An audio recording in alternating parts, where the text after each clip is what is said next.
Hello বন্ধুরা, আমি সুইটি।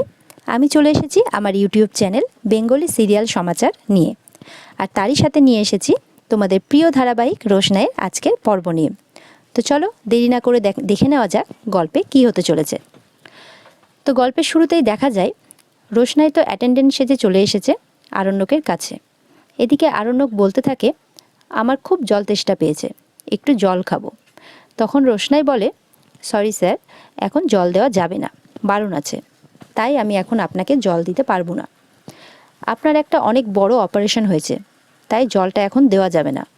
সমস্ত কথা শোনার পরেই আরণ্যক বলে, আচ্ছা আমার ঠিক কী হয়েছিল? আমার না সেরকমভাবে ঠিক মনে নেই, তবে একটা অ্যাক্সিডেন্ট হয়েছিল এইটুকু মনে আছে। তখনই রোশনাই বলে, আপনি খুব র্যাশ ড্রাইভিং করছিলেন, তাই আপনার অ্যাক্সিডেন্ট হয়েছে, তাই তো? তখনই আরণ্যক বলে, আমি কোনোদিনও র্যাশ ড্রাইভিং করিনি, কিন্তু আমার একজন আপনজনই বলতে গেলে যে আমার সাথে খুব খারাপ ব্যবহার করেছিল, আর ওর খারাপ ব্যবহারের জন্যই আমি এই কাজটা করে ফেলেছিলাম। রোশনাইয়ের কথা শুনে, এই সমস্ত কথা শুনে খুব খারাপ লাগছে, কারণ রোশনাই তো খুব ভালো মতনই বুঝতে পেরেছে তার কথাতেই আরণ্যক এটা করেছে। এর মধ্যেই বাড়ির সবাই তো কথা বলতে থাকে। মিনি তখন বলে, রোশনাই, রোশনাই কোথায়? ও কি আমাদের বাড়িতে আসবে না? তখনই বাবলু বলে, না, ও আর এই বাড়িতে আসবে না। ও যদি এই বাড়িতে আসে তাহলে ওর কপালে অনেক দুঃখ নাচ্ছে, সেটা আমি ওকে বলে দিয়ে এসেছি। আমি আরণ্যকের ধারে কাছে ওকে ঘেঁষতে দেব না। ঠাম্মি তখন বলে, ও একজন বিবাহিত মেয়ে, কিসের জন্য আমরা ওর দায়িত্ব নিতে যাব? না না, আমরা ওর কোনো দায়িত্ব নেব না, অসম্ভব। এর মধ্যে তখনই জাহ্নবী বলে, জানেন মা, হসপিটালে তো ছোটও রয়েছে, কি করবে কে জানে। আমার তো ছোটোর উপর আর ভরসা হয় না, বলা যায় না কোথার থেকে কি করে ফেলে। তখনই মিনির বাবা বলে, আচ্ছা জাহ্নবী, তুমিই বা এসবের মধ্যে থাকছো কেন? ছোট যে ভুলভাল কিছু করবে তুমি আগে থেকে কি করে বুঝে যাচ্ছ? জাহ্নবী তখন বলে, বাবা, কারণ ওই মেয়েটাকে আমার খুব একটা ভরসা বা বিশ্বাস হয় না। ও চাইলে অনেক কিছুই করতে পারে, অনেক কিছু মানে অনেক কিছুই। তার থেকেও বড় কথা ভুলে গেলে চলবে না, ছোট মিথ্যে বলে ওকে নিয়ে গিয়েছিল সেই কথাটা। আমরা এত সহজে ভুলি কী করে? ওকে মিথ্যে বলে নিয়ে গিয়ে বাচ্চার সাথে দেখা করিয়ে দেওয়ার ব্যবস্থা করেছিল। আর তার থেকেও বড় কথা, ছোট তো রোশনাইকে খুঁজতেও গিয়েছিল। এবার তুমি বলো, ছোটুর উপরে কি করে ভরসা করা যায়, কি করে? এর মধ্যেই তনুশ্রী বলে, ওই মেয়েটা আমার ছেলেকে একেবারেই শেষ করে দিচ্ছিল। জাহ্নবী, ওই মেয়েটাকে আমি আর বাদশার সামনে ধারে কাছেও ঘেঁষতে দেব না। তখনই জাহ্নবী বলে, কোনো প্রশ্নই ওঠে না, কোনো প্রশ্ন আসে না। এই মেয়েটাকে ওই হাসপাতাল চত্বরে আসতে দেওয়া উচিত হয়নি। ও থাকুক ওর মতন। রোশনাইকে নিয়ে এত কথা হচ্ছে, কিন্তু সেই রোশনাই অ্যাটেন্ডেন্ট সেজে আরণ্যকের কাছাকাছিই রয়েছে, আরণ্যকের খেয়াল রাখতে থাকে, যত্ন করতে থাকে। আরণ্যক বলে, আপনি আপনি কে? তখনই রোশনাই বলে, আমি হলাম অ্যাটেন্ডেন্ট, আপনার ছোটু আমাকে এখানে রেখে গিয়েছে। আপনার ছোটু এসেছিল, আপনি তখন ঘুমোচ্ছিলেন। এর মধ্যে আরণ্যক বলে, অনেক দিন হয়ে গেছে, এমনটাই মনে হচ্ছে বাড়ির লোকের সাথে সেভাবে দেখা করিনি। আচ্ছা, আমার বাড়ির লোক কি এসেছে?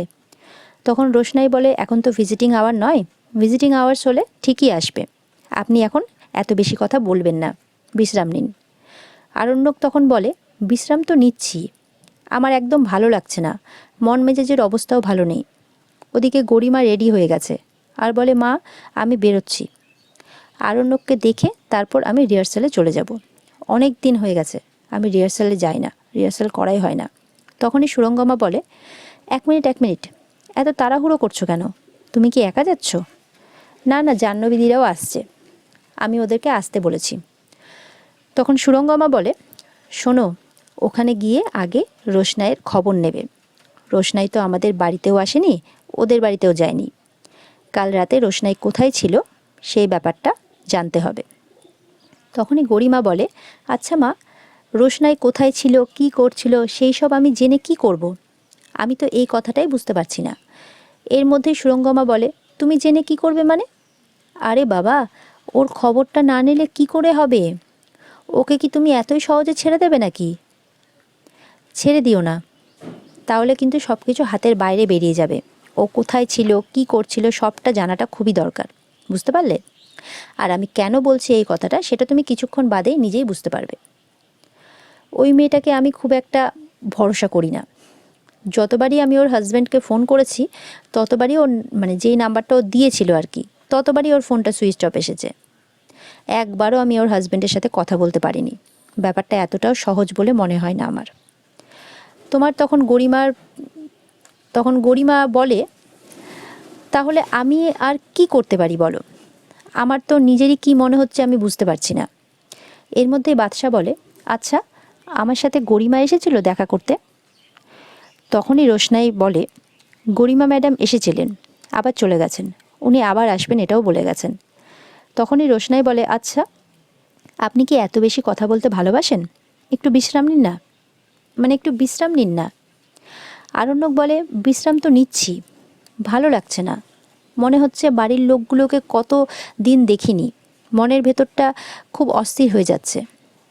এর মধ্যেই রোশনাই বলে, আচ্ছা আরেকটা কথা, আপনি যে এত জোরে গাড়ি চালাচ্ছিলেন, আপনি বলেছিলেন কারোর সাথে একটা অশান্তি হয়েছে, কার সাথে হয়েছে? তখনই আরণ্যক বলে, রোশনাইয়ের সাথে। রোশনাইয়ের জন্যই তো আমি এত জোরে বাইকটা চালাচ্ছিলাম। তখনই রোশনাই বলে, তাই? রোশনাইয়ের সাথে আপনার কি সম্পর্ক? আপনার তো গরিমা ম্যাডামের সাথে সম্পর্ক আছে শুনেছি। তখন আরণ্যক বলে, রোশনাইয়ের সাথে আমার ঘৃণার সম্পর্ক। আর আপনিই বা এত প্রশ্ন জিজ্ঞেস করছেন কেন বলুন তো? আমি এত কথার উত্তর দিতে পারবো না। এরপরে রোশনাই চুপ হয়ে গেছে। আরণ্যক বলে, আপনি কি রাগ করলেন? আসলে দেখুন, আমি এত কথা উত্তর দিতে পারছি না, আমার শরীরের অবস্থা তো ভালো নেই, সেই জন্যই বলছিলাম। জানেন তো, এত কিছুর মাঝখানে আপনার গলাটা না আমার খুব চেনা চেনা লাগছে। মনে হচ্ছে আপনার কথা আমি এর আগেও কোথাও শুনেছি। আচ্ছা আপনি জানেন যে আপনার সাথে আমার দেখা হয়েছিল কি না? রোশনাই বলে, না না, সেটা কিভাবে হবে? আমি আপনাকে কোথায় বা দেখব? আপনার সাথে এই ফার্স্ট টাইমই দেখা। রোশনাই খুব কান্নাকাটি করতে থাকে সাইডে গিয়ে।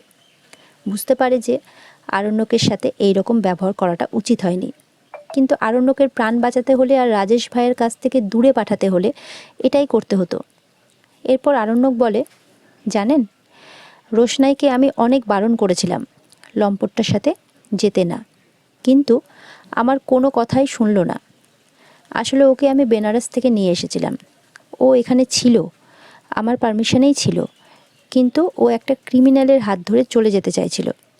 আমিই আটকাচ্ছিলাম, আমি আটকেও ছিলাম, কিন্তু ও যে আমার সাথে এই রকম ব্যবহার করবে তা আমি স্বপ্নেও ভাবতে পারিনি। রোশনাই তো বুঝে গেছে আরণ্যককে এইভাবে কষ্ট দেওয়াটা উচিত হয়নি। আরণ্যক কষ্ট পেয়েছে এবং খুব ভেঙেও পড়েছে। তার মধ্যেই মনে মনে একটা কথাই ভাবতে থাকে, গরিমা সত্যি কথাই বলে। গরিমা তখন আর কি একটা কথাই মনে মনে ভাবতে থাকে যে মা সত্যি কথাই বলেছে, রোশনাইকে ছেড়ে দেওয়াটা উচিত হবে না। রোশনাইকে এবার আরণ্যকের জীবন থেকে পাকাপাকিভাবে বের করতেই হবে, যেভাবেই হোক না কেন। আরণ্যক তো মনে মনে রোশনাইয়ের কথাই শুধু ভাবছিল, আর ভাবছিল কখন রোশনাই আসবে। কিন্তু এটাও বুঝতে পেরেছিল যে রোশনাই তো চলে গেছে বেনারসে। অন্যদিকে আরণ্যক বলে, আপনি চুপ হয়ে গেলেন কেন? আপনার সাথে কথা বলতে খুব ভালো লাগছে, আপনি বলুন, আরও কথা বলুন। তখন রোশনাই মনে মনে ভাবতে থাকে, আর কি কথা বলবো? স্যারজির এই অবস্থা দেখে আমার খুব খারাপ লাগছে, মনে হচ্ছে আমিই তো দায়ী এই সব কিছুর জন্য। স্যারজিকে আমি অনেক কঠিন কঠিন কথা শুনিয়েছিলাম। আরণ্যকের বেশ ভালোই লাগছিল রোশনাইয়ের সাথে কথা বলতে। তো আজকের পর্ব এখানেই শেষ হলো। কেমন লাগলো তোমরা জানিও।